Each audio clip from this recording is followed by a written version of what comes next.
and you're coming out to digital marketing. So how was the experience there? There's a lot of analysis, a lot of looking at Excel sheets, and basically using artificial intelligence. If the Google release the Lambda, so will they take over ChatGPT or not? I think at this point that Google is exceptionally smart and they probably can figure it out. Secondly, they do realize that it's a huge threat. Have you done the PR press releases in your SEO journey? I think it's important to use a lot of different strategies. Obviously, guest post niche edits are the most common.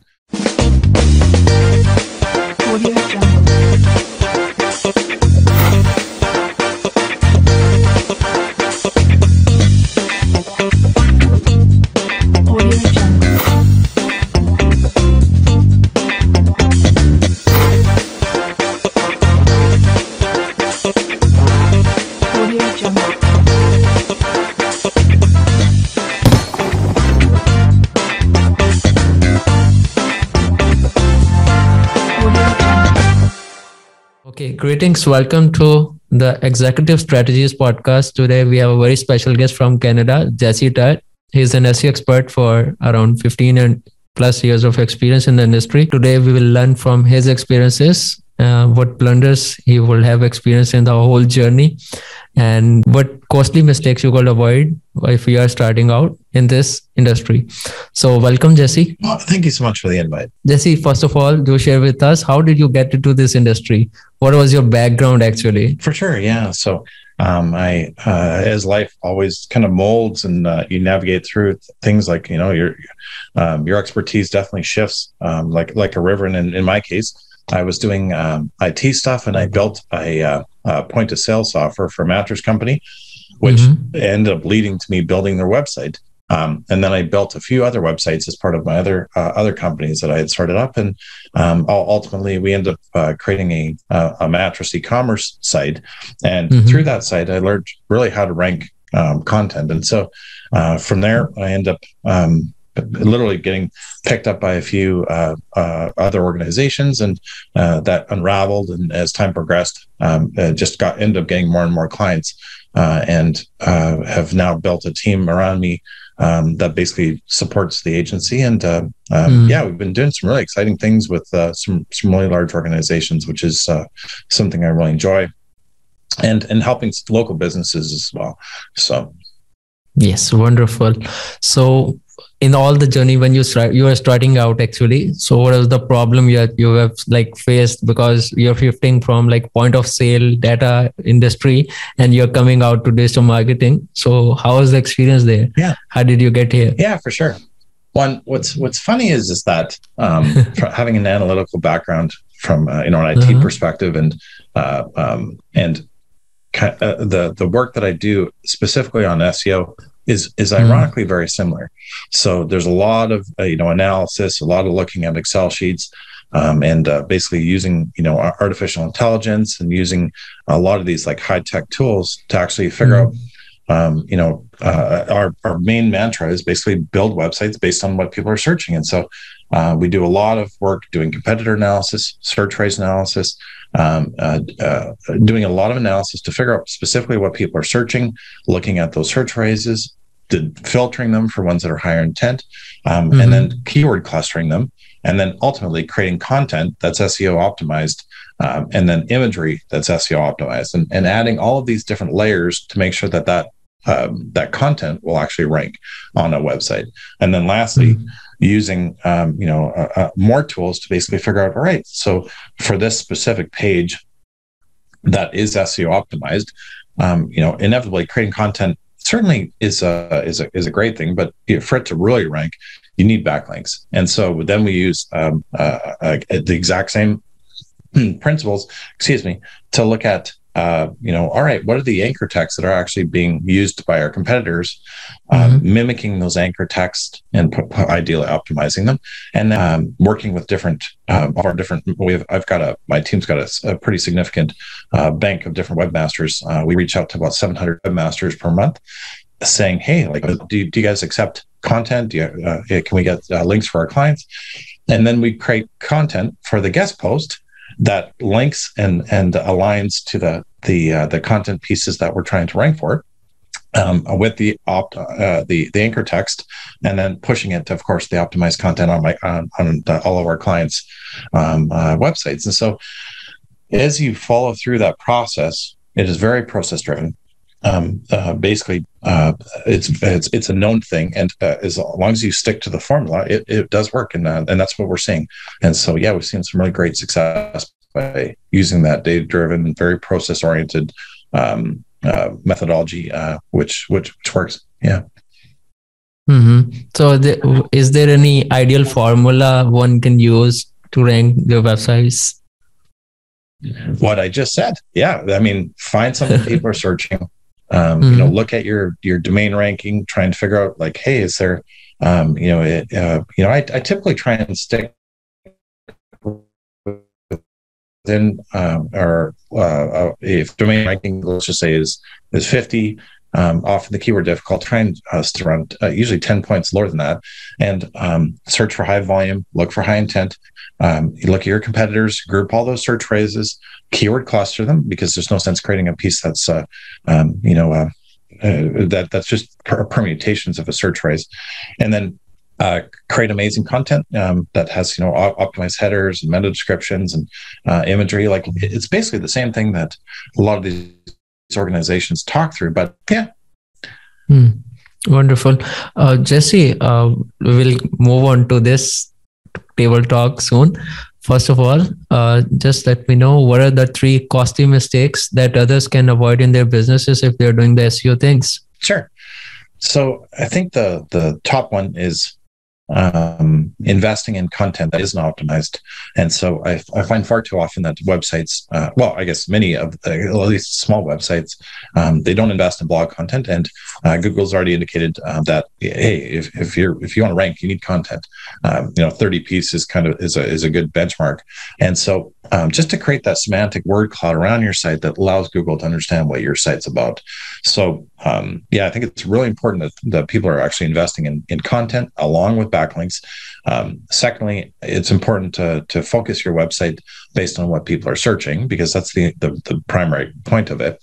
Certainly there's the brand search phrases that I find people often miss targeting, and so they may target a search phrase that ignores the brand. But for me, I mean, your homepage should be targeting your brand, and that way you've got that page optimized.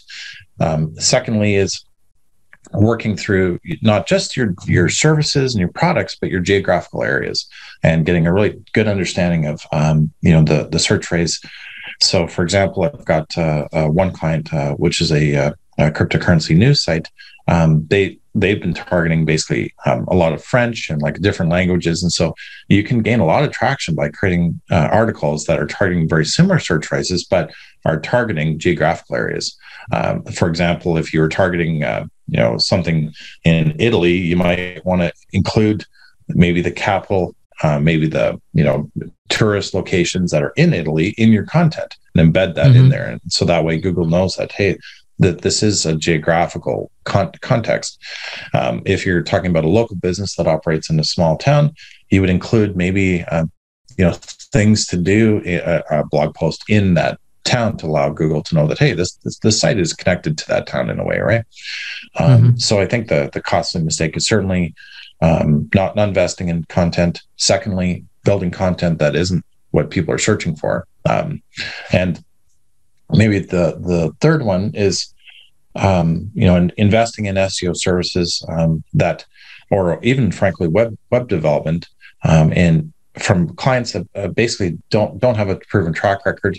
Secondly, which don't provide reporting, and so far too often, many of my clients they'll say like, hey, this is the most that I've ever talked to an SEO service provider, or another comment that I've gotten fairly often is, this report shows what you did, and like we never got that before. And so, if you're paying for outreach and paying for backlinks, get a copy of them. Show me. I want to see what you created. Yes. So that's another area of, I think that transparency is missing for some the competitors that are out there. And I think it can be costly because sometimes you can see as a business owner who's not specialized in SEO, you may see a whole bunch of different links, but they have very low rating, and that's not actually that advantageous. Or maybe you'll have one really high link, like high domain rating link, but the site doesn't have very much traffic. And so I think there's some really important things that business owners can look for. But the long and short of it is the getting a SEMrush or an Ahrefs extract of the search phrases that you're targeting, and getting frequent updates in terms of the rankings so that you can actually see that you're increasing rankings. In terms of key measures, SEO is all about taking search phrases that are not ranking, see that you're increasing rankings.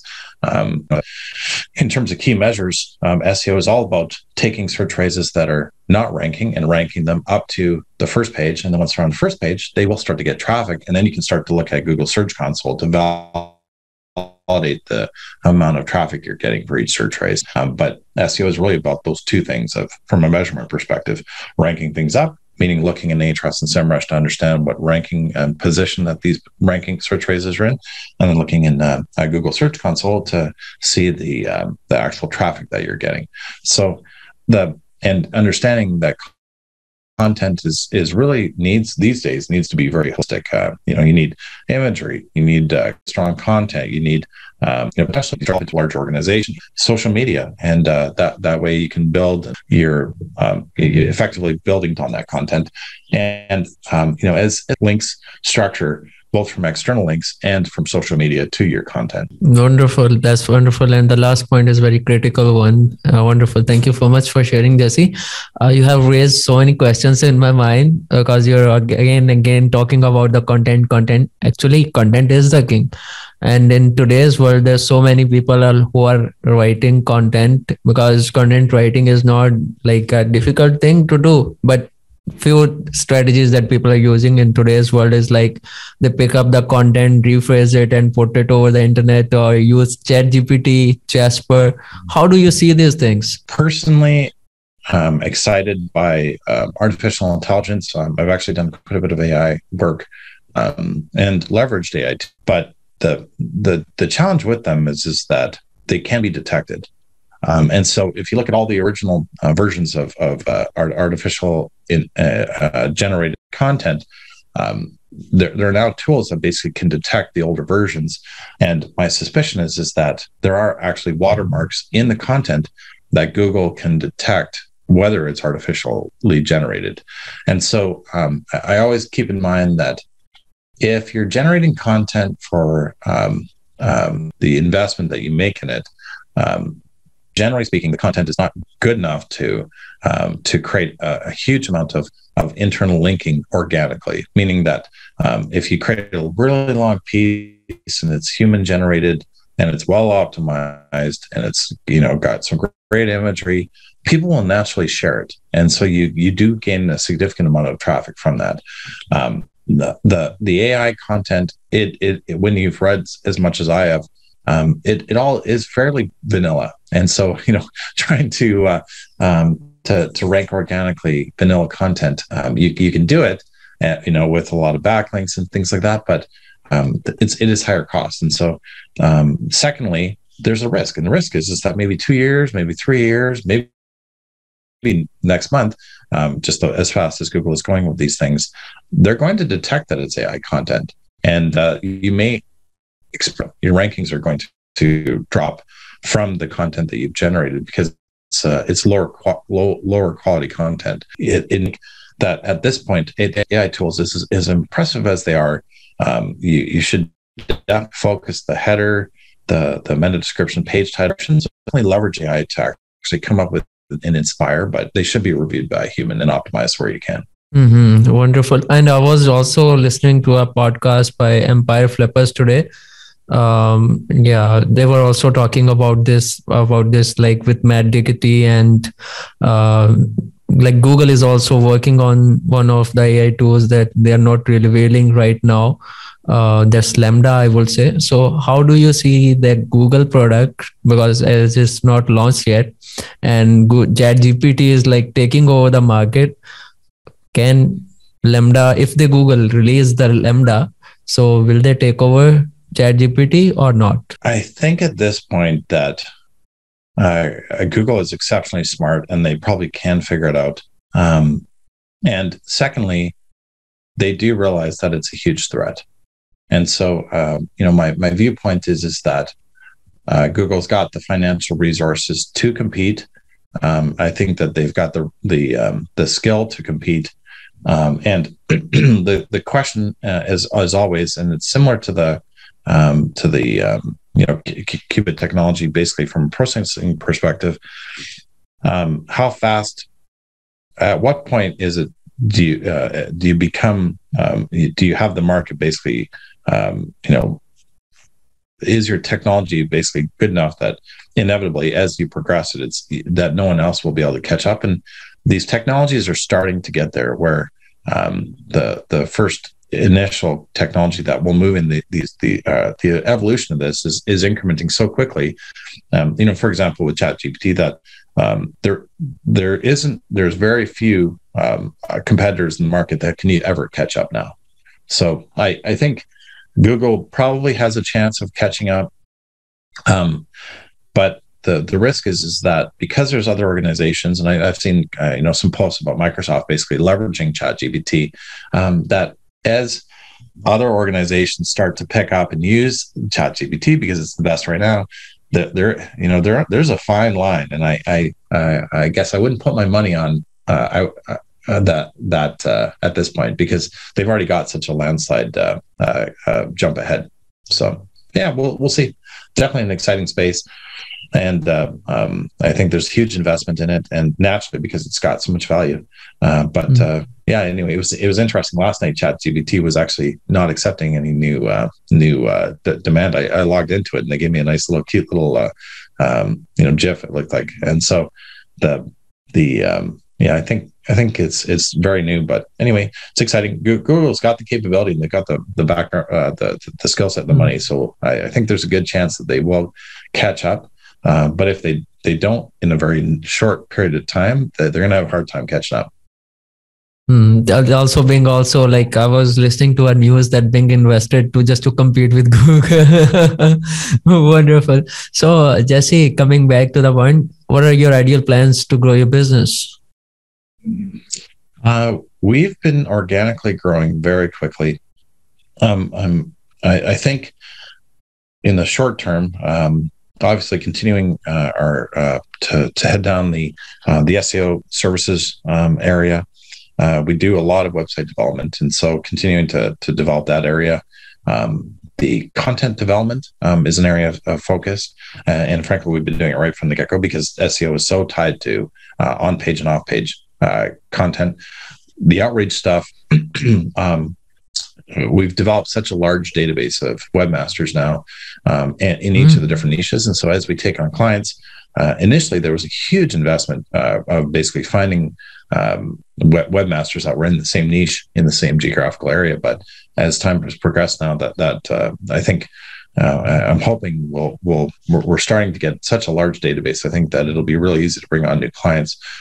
So there's a significant efficiency and economies of scale there. Social media marketing is an area I do want to focus on. I see a lot of value naturally, like as everyone does, specifically on the product marketing and kind of e-com side. And secondly, building that influencer following. And so we've been doing a lot of work in that space, trying to get a better understanding of it. Secondly, to build a network of influencers that we can use for our different clients. And so that's kind of my 6-month goal, is really to continue to grow as we've been growing. Secondly, to provide more value through the influencer marketing area. And then the last area that we've been investing a lot of into developing is the ad stuff. And so, getting obviously Google ads and whatnot is commonplace, but TikTok ads and all these other different ad revenue opportunities for the product clients that we have. There's great opportunities. So that's kind of my 6-month plan. Wonderful. And have you like done the PR press releases in your SEO journey? Absolutely. Yeah. For all my clients, I think it's important to be to use a lot of different backlinking strategies. Obviously, guest post niche edits are the most common. SEO press releases are really important, especially at the beginning, to let Google know that, hey, this is a newsworthy site or service, depending on what you're trying to create backlinks to. The image backlinking and infographic submissions is another great mechanism for backlinks. There's so many, and socials, and we also do a lot of social signals. I'm a big fan of social signals, which basically show Google that who can crawl most social media sites, that your topic is of interest on social media. That's just a few, but yeah. Wonderful. Jesse, let me talk a bit more about on the content. I'm really loving the conversation today because I got a relevant guy with me sitting, an expert. So let me talk about the keyword density here. There is no as such policy launched by Google yet that this will be the keyword density. And the most commonly formula that I have like experienced in the market, like when I started like coming into the market, I saw every person saying there should be 1% intensity. What's the case actually? So what we do is we look at keyword density, and basically the keywords are actually on the competing. So we look at basically the top 10 competing pages, and then try and glean the best ratio. We also do keyword clustering, and so we look at all the different keywords that are actually ranking to figure out which ones make sense to actually group into a specific page as part of our analysis. And so, to be honest, I think the focus is on creating great content. The keyword density, there's no question that it helps and needs to be considered, but I think the primary motivation should be creating great content that has great info, tons of imagery, images, that your headers, your meta descriptions are optimized. Your URL is also really important, and then your site hierarchy, and then getting the backlinks, and then the point is, I guess, that when you're focusing on the primary keywords, search phrases rather, that you want to target, inherently you're going to include a lot of different keywords that are supporting and semantic, and so like obviously there's so many, all of the different tools provide a lot of really good understanding of this, but organically, just by simply writing great content, you're going to create sections of content on each of the different in your descriptions, and you're going to include those search phrases anyway. And so I think the short answer is that I think it's important to consider, but not shouldn't be the focus. Yeah, because organically, if you're doing your job, you're going to include those anyways. Right. So focus, like seeing the keyword intensity, the word count, and imagery, title, headings, everything. What do you call a quality content? For me, quality content is having an optimized, page title, meta description. H1 is super key. Having the site hierarchy structured properly so that, for example, if you've got your web page, which is your homepage, which is basically targeting your brand, and then you've got your services page, which lists all of your services. Then you've got a link from your services page with the SEO, like with the high intent search phrase in the anchor text and in the link and the URL that goes to a services page that has a service that basically is optimized in the H1. Then you've got the service identified at the beginning of the meta description. Then you've got the obviously some type of an overview content, which is also lists the high intent search phrase at the very top in the beginning. Generally speaking, the first sentence I would recommend. Then you've got some imagery that actually pertains to ideally unique imagery that actually has something about, like if you're doing something about Atlanta or maybe Mumbai or some other city, you would have a picture of the city from the city. So Google knows that a picture is from a city, and it knows that a picture is from a place in a city. And so, if you're looking at targeting a neighborhood, you would have pictures of that neighborhood. Then you've got the anchor text set properly for that image. Then you would go through, actually make sure that each of your header H2s are specific to the service that's offered in that city. And so, if we were talking about plumbers, then you'd have would look at all the different search phrases that make sense, cluster them, and then look at all right, what's the highest volume search phrase? At least that's our methodology. And then go through, create content for each of the different H2s, make sure you've got 5 or 6 of them, have a bulleted section, add an FAQ section, add a Google schema for that FAQ section, add imagery for each H2. And so, I think having heavy imagery, having all of your H2s, your headers basically structured properly, having an FAQ section with a Google FAQ schema, or not Google FAQ, just FAQ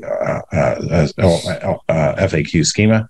Right. Having an article schema, making sure you've got your org schema articulated with same as. These are just some common things that I think are known, but that's what I consider to be a fully optimized page.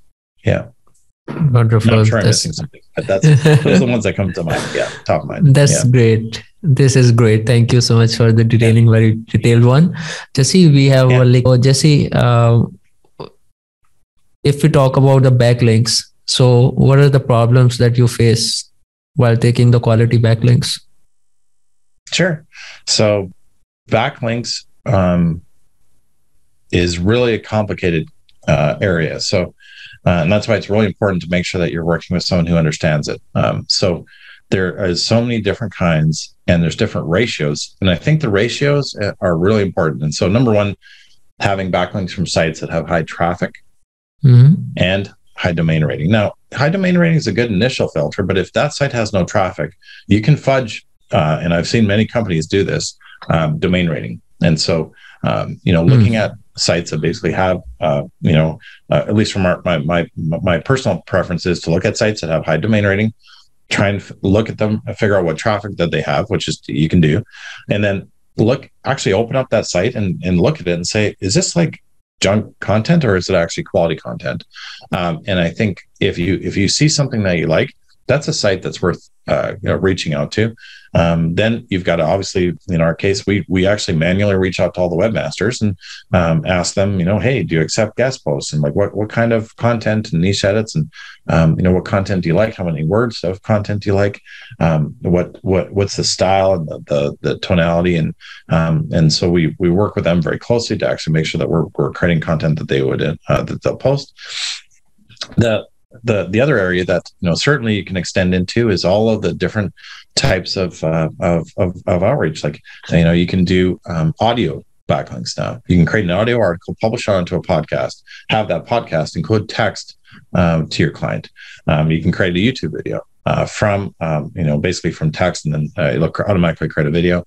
Having podcasts is also a great outreach method, and so podcasts basically are distributed obviously to many different areas, including Apple and Google and whatnot. And so having links from each of those different sites to your site actually adds a lot of value too. Press releases, niche ads, guest posts. I'm trying to think of any other ones, but obviously there's citations, which I think any local company should focus on a bit, specifically citations that are actually in your geographical area. So if you've got a business that's in USA, let's just say Orlando, then you would want to make sure that you sign up for all of the citations that are specific to Orlando. Whether it's Better Business Bureau or the Chamber of Commerce or those kind of things, every city has those, and so focusing on those citations is pretty important. All of the different mapping and Google Business Profile is really important for small organizations. Once you get a specific scale, I'm not sure that there's a huge amount of value, and so, but it can become a distraction. So, but regardless, for small organizations, your Google Business Profile is at many times more important than your website. And you can actually do outreach and backlinks to your Google Business Profile to help the rankings for specific keywords. So and secondly, adding your posts. So as soon as you create content on your site, posting that content onto your Google Business Profile will help Google to understand what you're your Google business is actually offering, and then getting reviews that include the target search phrases that you already highlighted through your search phrase analysis. If you're targeting web design, and your Google business review includes web design in it, that's great.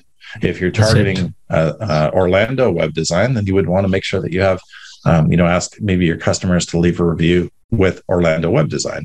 And so, all of it comes down to the search phrase. What are people searching? And I think making sure that you optimize all of your content and your outreach and all that other stuff to those things is really important. That's wonderful. So what, there's so many things in local SEO. So local SEO mistakes that people or businesses usually do, what are those? I think the local search has nuances, and the nuances are that only top three. Only top three. Yep. Top three. So I think, again, just doing search phrase analysis and figuring out what people are looking locally. Number two is making sure that you're posting to your website and your Google business profile imagery about your local city. And then three would be getting reviews that contain that local search phrases that you want to target, and including your local city. Those would probably be the quick three that come to mind. Right. Wonderful. So Jesse, we have 1 minute to go. What is your biggest failure? How did you recover from it? And what was the lesson learned? Sure. I fail all the time. And I think the key is accepting that life is full of failure, and that you have to learn from it and basically move on, and it makes you better and stronger. The biggest failure, I'm just trying to think of what the biggest one would be. But I think, investing in companies that have really low profit margins, and really picking the product and the service that makes sense. So I've had 4 companies, and really investing. I've invested the same amount of time in all of them, but the making sure that your margins are sufficient to offset the risk that you're accepting is the key failure that I made in previous businesses. Yeah. Wonderful. Thank you. Great. Jesse, why most people fail in SEO?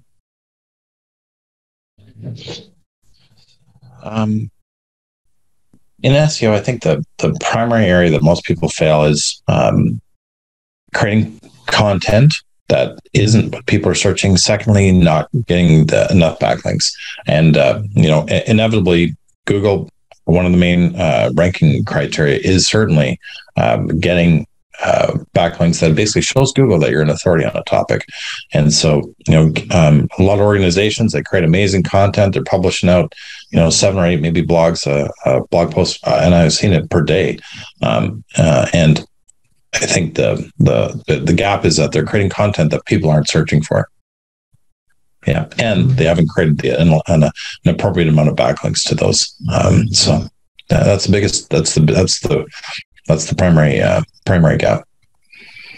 As far I know, Jesse, there was an update by Google that shows up in the market in past few years that you really don't need backlinks to rank in Google. How do you see that? You're again and again saying about backlinks are must, but Google on the other side is saying this. How do you confront that? The proof is in the pudding, and I've got clients that the key thing that backlinks give you is context, and the context that's missing when you don't have the backlinks is that let's just say that you're a news site. All of your content is news. You're publishing content on a whole bunch of different topics. If you're targeting a search phrase for, let's just say, Orlando news or Mumbai news, Google will never, ever know that that's actually what your site's about, because all of the search phrases that you've basically been targeting are news segments on the different areas. And so I think that anchor text that is in the the backlink alongside the content that's in the guest post or the niche edit, gives Google that important context about the fact that the search phrases that you're trying to target are actually what is connected to your site. When in many cases, large sites don't have that context, and so the Mumbai News would be a good example where most organizations, you could optimize the homepage maybe for Mumbai News, but you've got so many different news content that's basically showing on your site. Google will naturally get confused about what your site is about, and so the value of backlinks is that you can very narrow focus the search phrases and the content that's basically being connected to your site in a way that sometimes you can't on your actual website because of maybe it's an organic search phrase that you're targeting, but you can't create content on your site and make it heavily presenced content. So yeah, sorry, I'm maybe not being super clear, but the short answer is that backlinks work. That's the short answer. Yeah. One thing I want to quote, you added up the anchor word here, anchor texting. So yeah, let me I'm becoming a Google representative today. So Google says that I hate backlinks. And if you are buying backlinks, so this is the worst ever thing that you are doing. This is what Google says. So how do you and your team counter that thing? I think the key thing is that it's all about quality. So if you had a nice piece of content and you email it to a webmaster and you're like, hey, this is some great content, your audience would love it. And you didn't pay for it. And if you did the exact same thing and you did pay for it, the Google basically can see that content and it sees it in the same light. So because they aren't aware that the content was paid for. And so unfortunately, I don't think that if you've got amazing, crazy viral content, that there's anything wrong with not doing backlinks, because you potentially can get some really good backlinks from it. But if you want to be very, very targeted and analytical and get those kind of crazy gains consistently, you do need to invest in outreach for sure. Yeah. Right. Yeah. So I wanted to add something here, Jesse. As for my knowledge is, it's a recommended practice that don't ever take too much backlinks on just a single keyword. Just add the variation to the anchor text and that will work out for you. Yes? I completely agree. Yeah, for sure. Yeah. And I would add that in many cases, if you do your anchor text analysis properly, you'll actually see that the sites that are actually ranking for many keywords don't have exact match anchor text at all. In fact, they have zero exact match. And so you have to be very careful. When I say that you need backlinks, I mean, you have to be very thoughtful, find sites that are real, find high quality sites that actually have traffic, and then post great content on them that's linking to your great content with a very thoughtful anchor text. And that's the magic. And that's what I think most SEO agencies do not do properly, in my opinion. Yeah. 100%. Yeah. They jump in and they'll go to these, different, gigs or whatever, and buy 1,000 links. And that's not what you want. That's not actually SEO. You know what I mean? True. Anybody can link in, create 1,000 links from poor crap, poorly, designed and developed websites that have no ranking and no traffic. True. That doesn't increase your rankings. And so I think that's what I mean. For me, getting a link from a very trusted source, Wikipedia's of the world, those kind of things, that's the magic. Yeah, for sure. And you talk about you take 1,000 backlinks in a month, I would say. And what about the next month? First month you have done it. What about the next one? So link velocity is what matters the most, no? and referring domains too. Like let's just say you Exactly. do 1,000, and like if your SEO provider does the exact same 1,000 again, that's not helping you, because another strong one of my beliefs is that referring domains is also very important. I mean, if you have 10 links from the same website compared to 10 links from 10 different websites, the number of referring domains is also a key ranking factor. Exactly. So I wanted to ask one last technical thing here. How much what is the number of backlinks that you usually take from one guest post? One or two? One. Yeah. Now, I think that there is value in adding a second one, potentially if you've got two clients and they're open to having, to sharing a backlink. But the short answer is that two backlinks won't get the same juice, in my opinion, or SEO juice, that one link will. And so the more links that you add, you are diminishing the value. Yeah. Right.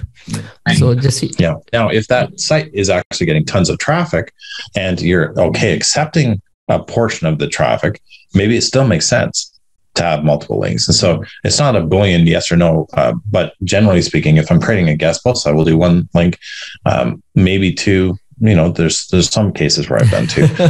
And then if I'm doing a niche edit, then I will look at the traffic. And if it makes sense to take that, if I'm able to get a niche edit at the top of the page, and if I'm able to potentially get a representative share of the traffic from that site, if I'm looking for traffic, then it still may make sense. But generally speaking, you want to, I think the less link insertions, the better. Yeah.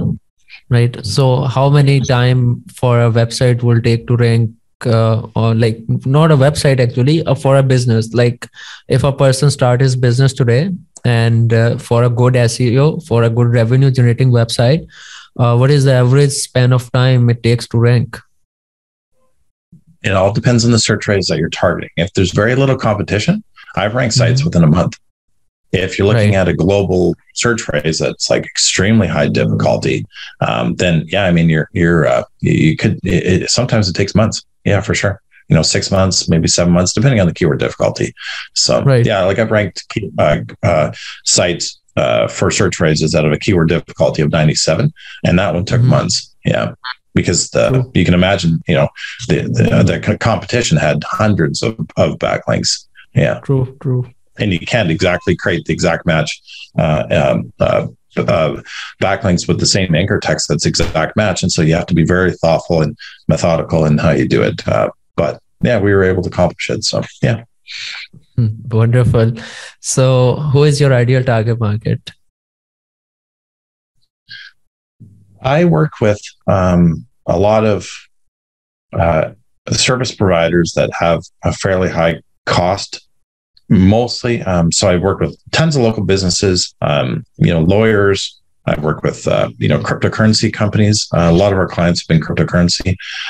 We've got a few gambling. We've got a whole variety of different mixes of clients. And so the short answer is, I've worked with almost every kind of client. But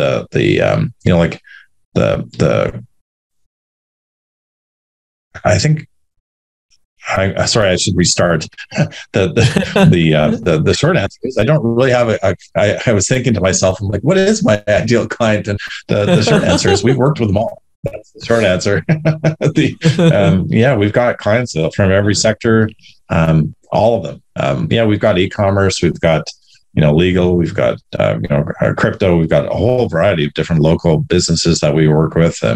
So the short answer is the methodology that we have works for all of them. So I don't really have a preference.